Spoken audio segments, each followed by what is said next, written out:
మొదటి సంవత్సరం ఇక్కడ ఒక స్టాండర్డ్స్ ఆఫ్ ఎడ్యుకేషన్ ఏర్పాటు చేయాలి, ఒక డిసిప్లిన్ ఏర్పాటు చేయాలి.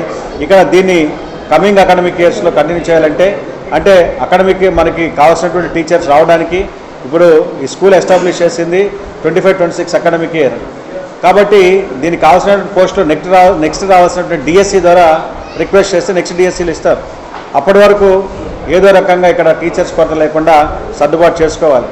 కాబట్టి అప్పటి వరకు వివిధ పద్ధతుల ద్వారా ఇక్కడ అందరినీ టీచర్స్ మొబిలైజ్ చేసి కొంత నారాయణ గ్రూపు, కొంత సచివాలయ సిబ్బంది, కొంత school education department on deputation అన్ని విధాలుగా అన్ని రంగాలుగా తీసుకొచ్చి ఇక్కడ మొదటి అకాడమిక్ ఇయర్లో టీచర్స్ కొరత ఏమాత్రం లేకుండా, ఎటువంటి ప్రమాణాలకు కొదువు లేకుండా, కొరత లేకుండా క్వాలిటీ ఎడ్యుకేషన్ ఇక్కడ ఇవ్వడం జరిగింది.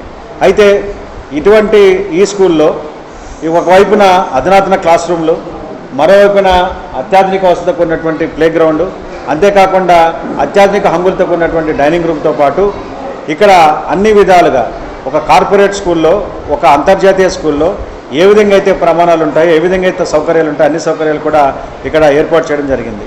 అయితే ఈ స్కూల్లో నేను చెప్పినట్లుగా ఇద్దరు తల్లిదండ్రులు లేనటువంటి పిల్లలు, ఒకే తల్లి లేదా తండ్రి ఉన్నటువంటి పిల్లలు, అదేవిధంగా నిరుపేదలు, అంతేకాకుండా గతంలో భిక్షాటన చేసుకుంటూ లేదా ర్యాక్ పిక్కర్స్గా ఉంటూ అంటే ప్లాస్టిక్ పేపరు ఏరుకుంటూ బతికినటువంటి తల్లిదండ్రుల యొక్క పిల్లలు.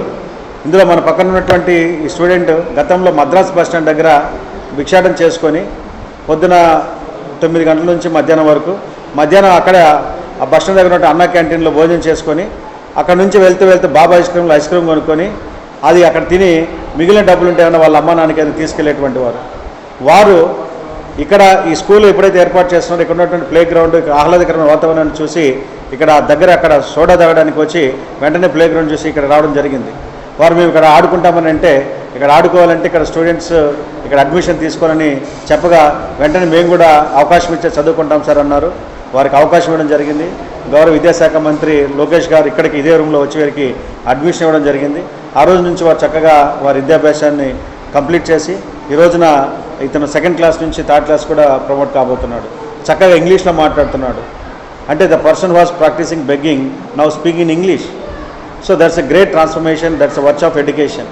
సో అటువంటి గొప్ప అవకాశాన్ని ఇక్కడ ఇచ్చినందుకు మనకి నిజంగా ఈయన యొక్క తల్లిదండ్రులు 2 రోజుల క్రితం వాళ్ళ మదర్ కూడా ఇక్కడికి రావడం జరిగింది. ఆమె కూడా చాలా ఆనందాన్ని వ్యక్తం చేసింది. ఒకప్పుడు మా వాడు ఇక్కడ తిరుగుతూ ఉంటే ఎప్పుడు ఈ భవిష్యత్తు ఏమవుతుంది అనేటువంటి ఆందోళన ఉండేది. ఇప్పుడు చక్కగా చదువుకుంటున్నారు సార్, సంతోషం మీకు అని చెప్పడం జరిగింది.